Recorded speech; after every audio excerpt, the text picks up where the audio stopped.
I set boundaries my wife called controlling, but when her friendly coworker crossed the line, my calm strength exposed the truth and saved us. She demanded respect for some basic boundaries in our marriage. That's exactly what happened when I told my wife she needed to respect them. It started on a Wednesday evening. She came home from work talking about her new coworker, this guy who apparently found every single thing she said absolutely hilarious. According to her, he was just being friendly when he offered to drive her home, suggested they grab drinks after work, and started texting her throughout the day about non-work-related topics. "He's just being nice," she said, scrolling through her phone while I was trying to have a conversation with her about our weekend plans. I looked at her directly. When did nice become code for crossing boundaries? She immediately got defensive. "What boundaries? We're just friends. You're being ridiculous." Here's the thing about boundaries. They're not suggestions. They're not up for negotiation. They're clear lines that define what you will and won't accept in your life. I'd learned this the hard way through previous relationships and wasn't about to forget it now. "Listen," I said, putting down my coffee and giving her my full attention. "I'm not telling you who you can be friends with. But when a married woman starts receiving daily personal texts from a male coworker who's offering rides and drinks, that's not friendship. That's testing waters." Her face flushed. "So now I can't have male friends? That's so controlling. You can have male friends who respect the fact that you're married. This guy clearly doesn't." She stood up, phone still in hand. "I can't believe you're being so insecure about this. Nothing is happening." There it was. The word that's supposed to shut down any man who dares to have standards. Insecure, like having self-respect somehow makes you weak. I smiled. Not a warm smile, but the kind that says, "I see exactly what you're trying to do here." Insecure would be checking your phone, following you around, or begging you to change your behavior, I said calmly. "What I'm doing is telling you what I expect from my wife. If that makes me insecure in your eyes, then we have a bigger problem than your texting buddy." She stared at me, clearly not expecting that response. Most guys would have either blown up in anger or backed down with an apology. I did neither. "You know what?" she said, her voice getting sharper. "Maybe I will go get those drinks with him, since you're so worried about nothing." I leaned back in my chair. "You're free to make that choice. Just understand that choices have consequences. What's that supposed to mean?" "It means I'm not going to beg you to respect our marriage. I'm not going to argue with you about basic decency. If you want to test my boundaries, go ahead, but don't expect me to pretend it's okay." She wanted a reaction. She wanted me to lose my temper, to give her ammunition to paint me as the unreasonable one. Instead, I finished my coffee and started reading the news on my tablet. "That's it?" she asked. "You're just going to ignore me now?" "I'm not ignoring you. I'm just not going to waste energy on someone who thinks respecting boundaries is optional." The next morning, she came down to breakfast acting like nothing had happened. She made small talk about her day, mentioned some work project, and casually brought up that her coworker had invited her to happy hour on Friday. I looked up from my breakfast. "Are you going?" "I'm thinking about it," she said, watching my reaction carefully. "Okay," I said, and went back to eating. She waited. When I didn't say anything else, she pushed harder. "You're really okay with that? I already told you what I think. What you do with that information is up to you." She left for work that morning, looking frustrated. She had expected drama, arguments, maybe even some jealous pleading. What she got was a man who knew his worth and wasn't willing to compromise it for anyone. That evening, she tested me again. Her phone buzzed with a text, and she made a big show of reading it and laughing. "That's so funny," she said out loud, clearly wanting me to ask what was so amusing. I didn't take the bait. She tried again. "He's asking if I want to grab lunch tomorrow." I nodded without looking up from the book I was reading. "Aren't you going to say anything?" I closed my book and looked at her. "What would you like me to say?" "I don't know. Something." "Anything?" "I've already said what I needed to say. You called me insecure for having standards. So now you get to see what secure actually looks like." She frowned. "What do you mean?" "I mean, I'm not going to chase you, argue with you, or try to control you. I'm secure enough in myself to know that if my wife doesn't want to respect basic boundaries, then maybe she's not the wife I thought she was." The look on her face told me she was starting to realize this wasn't going according to her plan. She wanted the drama, the fight, the attention that comes with pushing boundaries. What she was getting was a man who was perfectly comfortable letting her make her own choices and living with the consequences. "You're being weird," she said finally. "No," I replied, opening my book again. "I'm being secure. Apparently, that makes you uncomfortable." The next few days revealed exactly what I expected. When someone doesn't get the reaction they're fishing for, they usually double down on the behavior that caused the problem in the first place. Friday afternoon, she texted me from work, "Going to happy hour with the team. Don't wait up for dinner." I texted back, "Okay." That was it. No questions about who would be there, what time she'd be home, or whether this was the same coworker who'd been testing boundaries all week. She was clearly expecting more of a response because she followed up 20 minutes later. "You're really not going to ask any questions?" What questions should I ask? I don't know. Normal husband questions. I almost laughed. Normal husband questions. Like there's a script somewhere that dictates how a man should respond when his wife decides to go drinking with someone who's obviously interested in her. "I'm not a normal husband," I typed back. "I'm a secure one." She didn't respond to that. She came home at 11:30 that night. Not late enough to be scandalous, but late enough to make a point. I was in bed reading when she walked into the bedroom. "How was your evening?" she asked, like we were roommates making polite conversation. "Productive. Got some reading done. Organized my tools in the garage. Made plans for tomorrow." She paused, clearly expecting me to ask about her evening in return. When I didn't, she offered the information anyway. "We had a good time. Everyone was there from the office. Good for you." She stood there for a moment, then went to the bathroom to get ready for bed. When she came back, she tried a different approach. "You know, he's actually really interesting. He used to live in Europe, speaks 3 languages." I turned a page in my book. "Sounds impressive. He asked a lot of questions about you tonight." Now, that was interesting. I looked up. "What kind of questions?" "Just curious stuff. What you do for work, how long we've been married, that sort of thing." I went back to reading. "And what did you tell him?" "The truth. That we've been married 4 years, that you work in construction management, that you're usually pretty laid back about things." Pretty laid back.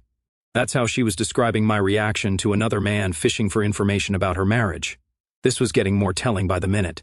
"Interesting way to describe it," I said. "What do you mean?" "Nothing." "I'm sure he found the information helpful." She got into bed, but I could feel her watching me. She wanted to know what I was thinking, wanted some kind of reaction that would give her the upper hand in this situation. "Are you mad at me?" she finally asked. I closed my book and turned off the light. "No, I'm not mad." "Then, what's wrong?" "Nothing's wrong. Everything is exactly as it should be." The weekend was when things really got interesting. Saturday morning, her phone started buzzing early. She grabbed it quickly, like she'd been waiting for it. "He's asking if I want to go to that new farmer's market downtown. Says he needs a woman's opinion on decorating his apartment." I was making coffee, but I stopped and looked at her. "A woman's opinion on decorating?" "Yeah. He just moved here and doesn't know anyone else who'd be good at that stuff." "Uh-huh." "And you're considering this?" "Just helping a friend. It's not like it's a date or anything." I poured my coffee and sat down at the kitchen table. "You know what? You should go." Her face lit up. "Really?" "Absolutely. I think it's exactly what you should do." She looked confused. This wasn't the response she'd been expecting either. "You're not going to try to talk me out of it?" "Why would I do that? You're a grown woman. You can make your own decisions. But aren't you worried?" I took a sip of coffee and looked at her directly. "Worried about what? That my wife is going to spend her Saturday helping another man decorate his apartment? That she's going to a romantic setting like a farmer's market with someone who's clearly interested in her? That she's prioritizing his needs over spending time with her husband?" Her smile faded. "When you put it like that..." No, don't let me influence your decision. You've made it clear that my concerns about boundaries are just insecurity, so go prove me wrong." She stood there holding her phone, suddenly looking less confident about the whole thing. "I mean, it's not that big of a deal. I could just tell him I'm busy." "Did you? Or do you not want to disappoint him?" The question hung in the air. She couldn't answer it without admitting something she wasn't ready to face. I don't want to be rude." "Of course not. Heaven forbid you're rude to the man who's systematically trying to insert himself into your marriage. That's not what he's doing. Isn't it? Daily texts, offers to drive you places, invitations to drinks, and now he needs your help decorating his apartment. Tell me, when's the last time you went out of your way to help me with something?" She looked genuinely surprised by the question. "That's different. You're my husband." "Exactly. I'm your husband, but apparently that means I get less consideration than your new friend. I stood up and rinsed my coffee cup in the sink. Like I said, you should go. It'll be educational for both of us. What do you mean? You'll learn what it feels like to be the woman who helps other men while her husband watches. And I'll learn exactly where I stand in your priorities. She didn't go to the farmer's market that day. Instead, she texted him that she was busy and spent the afternoon doing housework, glancing at me occasionally like she was waiting for praise for making the right choice. But the pattern was established. Over the next week, the invitations kept coming. Lunch on Tuesday, coffee on Thursday, a group happy hour on Friday that somehow always seemed to include just the two of them by the end of the evening. Each time she'd mention it casually, fishing for my reaction, and then seemed disappointed when I didn't give her the drama she was looking for. "You're being really weird about this," she said one evening after telling me about another invitation. "How am I being weird? You're just too okay with everything." I looked at her, really looked at her. "What exactly did you want me to be? Jealous? Controlling? Desperate?" "No, I don't know. More normal, I guess." There's that word again, normal. "What you mean is predictable. You want me to react the way most men would react, so you can feel justified in doing whatever you want?" She didn't deny it. "Well, here's the thing," I continued. "I'm not most men. I'm not going to beg you to respect our marriage. I'm not going to compete with another man for my wife's attention. If you want to explore what's out there, you're free to do that. Just don't expect me to pretend it's okay." That night, she went to bed early. I stayed up thinking about how quickly things had escalated. She was testing every boundary, pushing every limit, and somehow making me the bad guy for not reacting the way she expected. But here's what she didn't understand. Truly secure men don't need to fight for what's already theirs. They just need to be willing to walk away from what isn't. The breaking point came on a Tuesday night. She walked through the door at almost midnight, keys jingling louder than necessary, heels clicking against the hardwood floor like she wanted to make sure I heard her come in. I was sitting in the living room, laptop open, working on some project estimates. I'd been home since 6, made dinner for myself, and spent the evening being productive while she was out doing whatever she was doing. "You're still up," she said, dropping her purse on the counter. "I am." She kicked off her heels and walked over to where I was sitting. "Aren't you going to ask where I've been?" I looked up from my screen. "Do you want me to ask?" Most husbands would want to know why their wife is coming home at midnight on a Tuesday. Most husbands would have gotten that information before their wife left the house. She sat down on the couch across from me, pulling her legs up under her. "We went to that new restaurant downtown, the one with the rooftop deck. Me and him, and a few other people from work joined us later. I saved my work and closed the laptop. A few other people joined you later. So, it started as just the two of you. It wasn't planned that way. We were just going to grab a quick bite, but then we started talking and lost track of time." "What did you talk about for 4 hours?" She shifted uncomfortably. "Just stuff, work, life, travel. He's been to a lot of places I want to visit." "I see. And during this 4-hour conversation about places you want to visit, did my name come up?" "What do you mean?" "I mean, did you mention that you're married to someone who might also want to visit those places with you?" Her silence was answer enough. I stood up and walked to the kitchen, opened the refrigerator and pulled out a water bottle. She watched me the whole time, waiting for an explosion that wasn't coming. "You're doing it again," she said finally. "Doing what? Being weird? Being too calm about this?" I leaned against the kitchen counter and looked at her. "What would you prefer? Should I yell? Should I accuse you of something? Should I demand to see your phone? I don't know. Something normal." There's that word again. You know what normal looks like? Normal is a husband who doesn't know his worth. Normal is a man who gets upset and creates drama so his wife can point to his reaction and say, "See, this is why I need space." I took a sip of water and continued. Normal is exhausting. Normal is playing games where everyone loses. So, what are you doing instead? "I'm watching. I'm learning. I'm seeing exactly who you are when you think there are no consequences." She stood up, wrapping her arms around herself. "That sounds ominous. Does it? Or does it sound like accountability? I haven't done anything wrong." I nodded slowly. "You've spent the last 2 weeks having an emotional affair with a coworker. You've prioritized his needs over your husband's concerns. You've come home at midnight after a dinner date and acted like that's normal behavior for a married woman. But you haven't done anything wrong. It's not an affair. We're just friends. Friends don't need 4-hour dinner dates to discuss travel plans. Friends don't text each other all day every day. Friends don't ask married women to help them decorate their apartments. You're being paranoid. I walked over to where she was standing. Am I? Tell me something. If I started having dinner dates with a female coworker, if I was texting her all day, if I was coming home at midnight after spending hours talking to her about places I wanted to travel, what would you call that? She looked away. That's different. How? Because you wouldn't do that. You're right, I wouldn't, because I respect my marriage and I respect my wife. Even when she doesn't respect me, I do respect you. No, you don't. You respect the fact that I pay half the bills and provide stability, but you don't respect me as a man or as your husband. Her eyes flashed with anger. That's not true, isn't it? When's the last time you asked about my day? When's the last time you showed interest in something I was working on? When's the last time you made me feel like I was more important than your phone? She couldn't answer. But this guy, this coworker, he gets your attention. He gets your time. He gets your consideration. He gets treated like he matters. You matter. Do I? Because from where I'm standing, it looks like I matter about as much as the furniture. I'm just here, reliable and predictable, while you explore what else might be out there. She started to say something, but I held up my hand. I'm not done. You called me insecure for having boundaries. You said I was being controlling for expecting basic respect. You painted me as the problem because I wouldn't just smile and nod while another man worked his way into my marriage. I walked closer to her. But here's what you didn't count on. I am secure. I'm secure enough to know that I don't need to fight for someone who doesn't want to be with me. I'm secure enough to know that begging and pleading won't fix this. And I'm secure enough to know that I deserve better than being treated like I'm optional. She looked like she wanted to cry, but I wasn't done.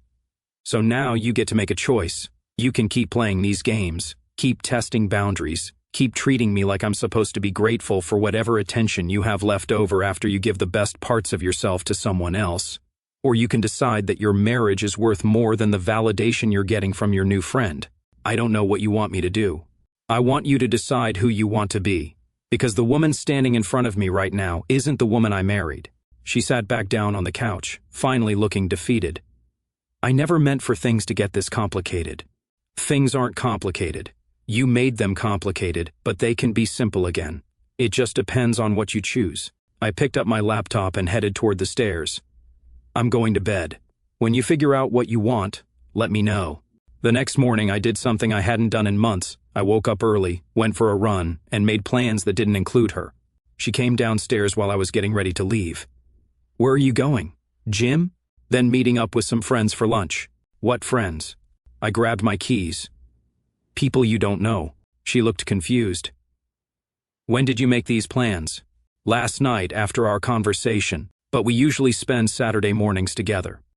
No, we usually spend Saturday mornings with you on your phone, texting your coworker while I try to figure out what happened to my wife. I headed toward the door. I'll see you later. Wait. What time will you be back? I turned around. I'm not sure. Depends on how the day goes. But what about dinner? I thought we could order from that place you like. You thought we could order food and sit in silence while you text someone else? No thanks. I've got better things to do. I left her standing in the kitchen looking like someone had just changed the rules of a game she thought she was winning. The truth was, I'd forgotten what it felt like to prioritize myself. For weeks, I'd been reacting to her behavior instead of focusing on my own life. Time to change that. I spent the day doing exactly what I wanted. Hit the gym harder than I had in months, met up with 2 old friends I hadn't seen since before I got married. We grabbed lunch, talked about work, sports, life, normal guy stuff that didn't involve analyzing anyone's text messages or wondering where I stood in someone's priorities. Around 5, my phone buzzed with a text from her. Where are you? I ignored it. An hour later, are you coming home for dinner? Ignored that one too. At 7:30, I'm getting worried. Can you at least tell me you're okay? I finally responded. I'm fine, enjoying my evening out. When are you coming home? When I'm ready. I didn't get home until almost 10. She was waiting in the living room, looking genuinely anxious. Where have you been all day? Out. Living my life. What's that supposed to mean? I sat down across from her. It means I've been doing what you've been doing, spending time with other people, making plans that don't include you, prioritizing my own interests. That's different. How? She struggled for an answer. Because you didn't tell me where you were going. And you tell me where you're going. Really? Tell me with details about who you'll be with and what you'll be doing. That's not the same thing. It's exactly the same thing. The only difference is I don't expect you to wait around wondering what I'm doing. Over the next week, I maintained the new pattern. I made plans without consulting her. I went out when I wanted to go out, stopped asking about her day, and stopped volunteering information about mine. Wednesday evening, she came home to find me getting ready to leave again. You're going out again? Yep. Where? Does it matter? You'll be texting your friend anyway. I haven't been texting him as much. I paused while putting on my jacket. As much. So, you're still texting him? Just normal work stuff, right? Work stuff that requires responses at 9 p.m.? How do you know what time I text him? Because your phone lights up the entire bedroom every time he messages you, which is apparently several times every evening. She looked embarrassed. It's not that often, isn't it? Here's a fun game. Let's go one evening without your phone buzzing with his messages. Just one evening where I have your complete attention. That's not fair. What's not fair? Asking my wife to focus on her husband for one evening? You're being ridiculous. I finished putting on my jacket. And you're being predictable. Every time I point out your behavior, I'm being ridiculous, insecure, or controlling. Never once do you consider that maybe I have a point. Where are you going tonight? Somewhere unwanted. I left her standing there, and for the first time in weeks, I felt like I was in control of my own life. The shift was becoming obvious. The more independent I became, the more attention she seemed to want to give me. She started asking about my plans, wondering who I was with, showing interest in my activities. Thursday morning, she tried a different approach. I was thinking we could do something together this weekend. Just the two of us. What did you have in mind? Maybe that hiking trail you mentioned a few months ago. Or we could try that new restaurant downtown. The same restaurant where you had your 4-hour dinner date? Her face fell. We don't have to go there. It's not about the location. It's about the timing. Funny how you want to spend quality time with me right when I stop making myself available. That's not why, isn't it? For weeks, I was here, ready to talk, ready to spend time together, ready to work on our relationship. But you were busy with your new friend. Now that I've found other things to do, suddenly you want to reconnect. I just miss you. You miss having me as backup. There's a difference. Friday evening, I came home to find dinner waiting and candles lit on the table. What's all this? I thought we could have a nice evening together. No phones, no distractions. I looked at her phone sitting face down on the counter. That's interesting. Usually your phone is permanently attached to your hand. I want to focus on us tonight. Us? When did we become an us again? Last I checked, you were too busy being friends with someone else to worry about us. I know I've been distracted lately. Distracted? That's one way to put it. She walked over to me. I want to fix this. Fix what, exactly? Our relationship? I know things have been weird lately. I looked at the dinner, the candles, the effort she'd suddenly decided to make. Things haven't been weird. You've been prioritizing another man over your husband. That's not weird. That's disrespectful. I never meant it that way. How you meant it doesn't matter. What matters is what you did. And what you did was show me exactly where I stand in your life. Where do you stand? Apparently somewhere below your coworker but above the mailman. Congratulations. That's quite an achievement. By the following week, the desperation was becoming obvious. She started trying every trick in the book to get my attention back, but each attempt only proved my point further. Monday morning, she woke up early and made my favorite breakfast: coffee, eggs over easy, bacon, the whole production. You didn't have to do this, I said, sitting down at the table. I wanted to. I miss taking care of you. Funny, you didn't miss it when you were spending all your time thinking about someone else. Can't you just accept that I'm trying? I took a bite of the eggs. You're trying now because you're feeling insecure. A month ago, when I was asking for your attention, you called me insecure for wanting the same thing. That's different. How? She couldn't answer that. Tuesday evening, she suggested we watch a movie together. That action movie you mentioned, the one with the car chases. I mentioned that 3 weeks ago. You said it looked boring. I changed my mind. Did you? Or did you realize that ignoring your husband's interests might have consequences? We watched the movie, but she spent most of it glancing at me, trying to gauge my reaction to her sudden interest. It was performative, not genuine. Wednesday, she tried a more direct approach. I think I should stop being friends with him. I looked up from my dinner. Should you? If it makes you uncomfortable, then yes. It's not about making me uncomfortable. It's about you choosing to prioritize our marriage over outside validation. That's what I'm doing. No, you're making a calculated decision because you realize the cost might be too high. That's not the same thing. What do you want me to say? I don't want you to say anything. I want you to understand the difference between making a choice because it's right and making a choice because you're scared of losing control. Thursday brought the tears. She came home from work looking defeated. He asked me why I've been distant lately. And what did you tell him? That my husband wasn't comfortable with our friendship. I set down my book. So, you made me the bad guy. I didn't know what else to say. You could have said that you realized you were disrespecting your marriage. You could have said that you were prioritizing the wrong relationship. You could have taken responsibility for your own choices. I didn't want to hurt his feelings. But you had no problem hurting mine for weeks. The tears started then. I know I messed up. I know I hurt you, but I'm trying to fix it. You're trying to fix the consequences. You're not trying to fix the problem. What's the problem? Then I stood up and walked over to where she was sitting. The problem is that you don't respect me. You don't respect our marriage, and you don't respect yourself. That's not true, isn't it? A woman who respects herself doesn't need validation from men who aren't her husband. A woman who respects her marriage doesn't entertain other men's advances. And a woman who respects her husband doesn't make him feel like he's competing for her attention. Friday was when she pulled out the big guns. I came home to find her wearing the dress I bought her for our anniversary last year. Hair done, makeup perfect. Going somewhere special? I asked. I was hoping we could go somewhere special together. Where did you have in mind? That steakhouse downtown.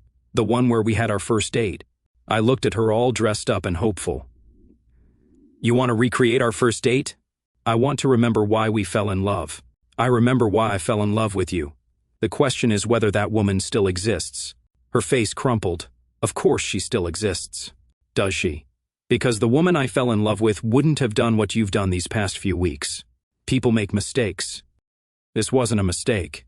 This was a series of choices. Every text you answered, every invitation you accepted, every time you chose him over me, that was a choice. I chose you. I'm here trying to fix things. You're here because you realized I might not stick around forever. That's not choosing me. That's damage control. Saturday morning, she tried the ultimate manipulation. She came downstairs crying. I had a nightmare that you left me. I poured my coffee and looked at her. Was it a nightmare or a preview? Don't say that. Why not? You spent weeks showing me that I'm optional in your life. Now you're upset that I might actually make myself optional. I never said you were optional. You didn't have to say it. You showed me every day. I love you. Do you? Or do you love the security I provide? Do you love the stability, the comfort, the safety net of having a husband at home while you explore other possibilities? I love you. Then why did it take the possibility of losing me to make you realize it? She couldn't answer that either. Sunday evening, she made one final attempt. She put her phone in a drawer, turned off all the lights except for a few candles, and sat next to me on the couch. I want to start over, she said quietly. Start over implies that we're beginning from the same place we started before, but we're not. You've shown me who you are when you think there are no consequences. I can't unsee that. So, what do we do? I looked at her, sitting there in the candlelight, finally giving me the attention I'd been asking for weeks earlier. We figure out if you want to be married to me or if you want to be married to the idea of being married, because those are two very different things. I want to be married to you. Then prove it. Not with words, not with gestures, not with romantic dinners and pretty dresses. Prove it with your choices. Every day, with every decision. Prove that you choose this marriage over everything else. How do I do that? You start by understanding that the woman who called me insecure for having boundaries was actually the insecure one. You were so insecure about your own worth that you needed another man's attention to feel valuable. Meanwhile, I was secure enough to know that I deserved better. She sat quietly for a long moment. I think I'm starting to understand that now. Are you? Or are you just saying what you think I want to hear? I'm starting to understand that my security made you feel insecure about everything. The final conversation happened on a Tuesday evening, exactly 3 weeks after that midnight dinner date that started this whole mess. She'd been walking on eggshells for days, trying to read my mood, trying to anticipate what I needed. It was exhausting to watch someone work so hard to fix something they'd spent weeks breaking. I was reading in the living room when she sat down across from me. I need to tell you something, she said. I closed my book. I'm listening. He texted me today, asked if I wanted to grab lunch, and I told him no. I told him that I needed to focus on my marriage and that our friendship was inappropriate. How did he respond? He said he understood, but then he said something that made me realize how wrong I'd been about everything. I waited. He said he was disappointed because he thought I was different from other married women. He said most wives eventually get bored with their husbands and look for excitement elsewhere. I nodded. And that's when you realized what this was really about. He wasn't interested in friendship. He was interested in seeing if he could get a married woman to choose him over her husband.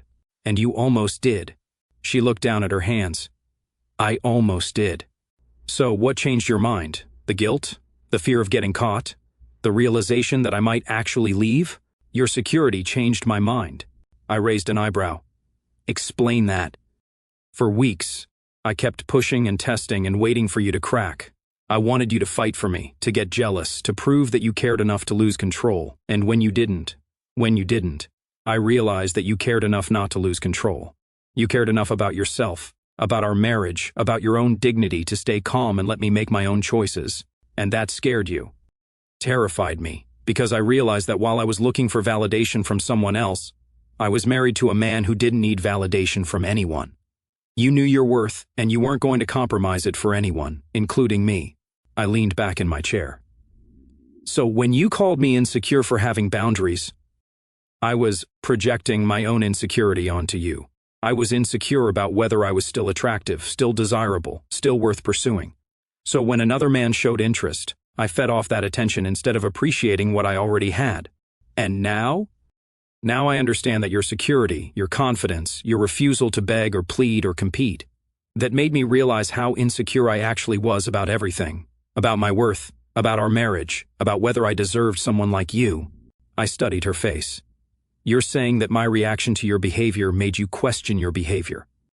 I'm saying that watching you maintain your dignity while I was losing mine made me realize who the strong one really was in this relationship.